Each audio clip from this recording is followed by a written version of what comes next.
அனைவருக்குமே வணக்கம்.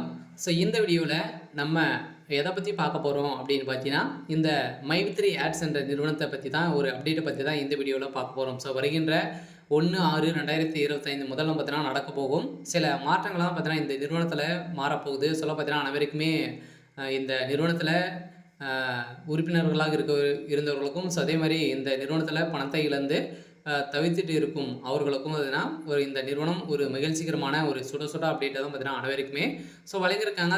1/6/2025 முதல்ல பார்த்தீங்கன்னா ஒரு மிகப்பெரிய சம்பவம் நடக்க போகுது. இந்த நிறுவனத்தை பொறுத்த அளவுக்கு பார்த்தீங்கன்னா மீண்டும் தமிழகத்தில் செயல்படும் அப்படின்ற மாதிரி அஃபீஷியலாகவே தகவல் வெளியாக இருக்குது. பார்த்தீங்கன்னா இந்த நிறுவனத்தில் பணத்தை இழந்தவர்களுக்கெல்லாம் ரீஃபண்ட் ஆகும். அதே மாதிரி பார்த்தீங்கன்னா டேட்டும் ஃபிக்ஸ் பண்ணியிருக்காங்க. என்னென்ன மாற்றங்களாக நடக்க போகுது, இந்த நிறுவனம் மீண்டும் செயல்படுமா செயல்படாதா, நீதிமன்றம் என்ன தீர்ப்பு வழங்கியிருக்காங்க, தமிழகத்தில் இந்த நிறுவனத்திற்கு ஒப்புதல் முதல்வர் ஸ்டாலின் கொடுத்துருக்காரா இல்லையா, என்ன அப்டேட் நடந்துட்டு இருக்கு அப்படின்றத தொடர்ந்து வீடியோவில் பார்க்கலாம். அதுக்கு முன்னாடி நம்ம சேனலுக்கு இப்போ தான் நீங்கள் முதல் முறையாக வந்திருக்கீங்க அப்படின்னா மறக்காமல் நம்மளுடைய சேனலை சப்ஸ்கிரைப் பண்ணி சப்போர்ட் பண்ணுங்கள். வாங்க வீடியோக்குள்ளே போகலாம். பார்த்தீங்கன்னா அனைவருமே எதிர்பார்த்துட்டு இருக்க ஒரு அப்டேட்னு பார்த்தீங்கன்னா இந்த மைவித்ரி ஆட்ஸ் என்ற நிறுவனத்துடைய அப்டேட் தான். இந்த நிறுவனத்தில் திடீர்னு பார்த்தீங்கன்னா 2 வருடங்களுக்கு முன்னாடி திடீர்னு இந்த நிறுவனம் மிகப்பெரிய மோசடிகள் மக்களுடைய பணங்களை பார்த்தீங்கன்னா ஏமாற்றி 17 லட்சம் கோடிக்கு மேலே பார்த்தீங்கன்னா இதில் மோசடிகள் செஞ்சுருக்காங்க அப்படின்ற மாதிரி இந்த நிறுவனத்தின் மீது புகார் மேலே புகார் குவிந்திருந்த நிலையில் கூகுள் ப்ளே ஸ்டோரில் பார்த்தீங்கன்னா இந்த நிறுவனமுடைய ஆப் முடக்கப்பட்ட சம்பவம் பெரும் பரபரப்பை ஏற்படுத்தியிருந்தது. திடீர்னு பார்த்தீங்கன்னா இதில் தலைவராக இருந்த சக்தி ஆனந்த் அவர்களும் கைது செய்யப்பட்டார். இவருக்கு பயிலும் கொடுக்காம இப்போ பார்த்தீங்கன்னா இருக்கார்.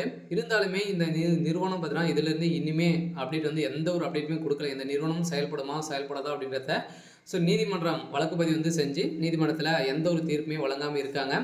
இந்த தீர்ப்பின் அடிப்படையில் தான் வருகின்ற 31/5 பார்த்தீங்கன்னா நம்மளுக்கு தீர்ப்பு இந்த நிறுவனத்திற்கு வழங்க போகிறாங்க அப்படின்ற மாதிரி தகவல் வெளியாக இருக்குது. இந்த வேலை தான் முதல்வர் ஸ்டாலின் கிட்ட இந்த காதுக்கு கேட்க அவர் பார்த்தீங்கன்னா இந்த நிறுவனம் அவங்களுடைய ஒப்புதல் கொடுத்துருக்கிறதாக இப்போ தகவல் வெளியாக இருக்குது. பார்த்தீங்கன்னா 1/6/2000 முதல்ல பார்த்தீங்கன்னா மிகப்பெரிய சம்பவம் மாற்றங்கள் நடக்க போது இதில் பணத்தை இழந்தவர்களுக்கும் அதே மாதிரி அவங்களுக்கும் ரீஃபண்ட் ஆகும். அதே மாதிரி மக்களுடைய பணங்களை பார்த்தீங்கன்னா இவங்க கொடுத்தாங்க அப்படின்னா மீண்டும் இந்த நிறுவனம் செயல்படுறதுக்கான ஒப்புதல் கிடைக்கும் அப்படின்னு நீதிமன்றம் தீர்ப்பு வழங்கிட்டாங்க.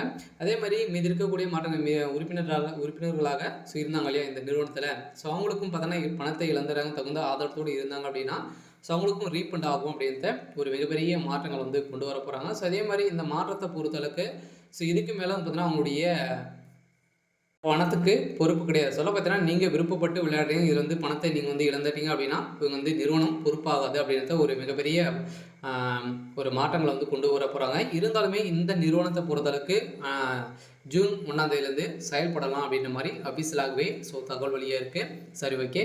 இன்னைக்கான அப்டேட் பார்த்தீங்கன்னா இதுதான். மறக்காமல் நம்மளுடைய சேனலை சப்ஸ்கிரைப் பண்ணி சப்போர்ட் பண்ணுங்கள். தேங்க்யூ.